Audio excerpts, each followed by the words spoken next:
कल देश के रक्षा मंत्री जी की उपस्थिति में उदयपुर में पन्नाधाय की एक विशाल प्रतिमा का लोकार्पण हुआ। इसमें एक तरफ उदय सिंह जी हैं और एक तरफ चंदन है।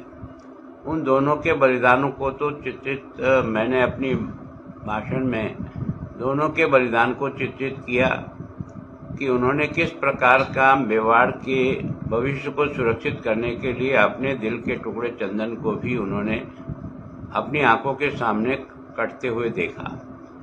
लेकिन एक बात जो सामान्यतः जनता के ध्यान में नहीं थी, वो इस उदय सिंह जी को सुरक्षित ले जाने वाला अगर कोई था तो कीरत काका था। टोकरे में बिठा करके झूठी पतलें रखकर और सुरक्षित ले जा करके सुरक्षित स्थान से पहुंचाने का काम किया।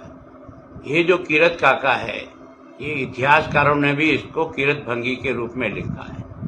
कविताओं के रूप में भी जो कुछ हमने पढ़ा है उसमें भी कीरत भंगी के रूप में ही पढ़ा है। और मेरे भाषण के बाद जो एक कविता गिरधारी सोनी जी ने पढ़ी कानून वालों ने, उसने भी कीरत काका के उस मेवाड़ की इस भविष्य को सुरक्षित करने का जो योगदान था उसका उन्होंने बहुत अच्छे ढंग से कविता में चित्रण किया। उसमें भी कीरत भंगी का ही कहा है। तो हमने कोई जानबूझ करके भंगी कहने का साहस नहीं किया। जो इतिहास में लिखा हुआ है, जो अब तक कविताओं में लिखा वही बोला है। और उसके बाद भी अगर आप में से किसी को कोई ऐतराज लगता है तो वो मुझसे आकर बात करे, क्योंकि मैंने जो शेड्यूल कास्ट की जो सूची देखी है, जो अब से हिंदुस्तान की आज़ादी के बाद घोषित की गई है, उस पर 14 नंबर पर आज भी जो सर्टिफिकेट शेड्यूल कास्ट के बनते हैं वो भंगी के नाम से ही लिखा हुआ है। और आप सब लोगों ने भी बनाया होगा।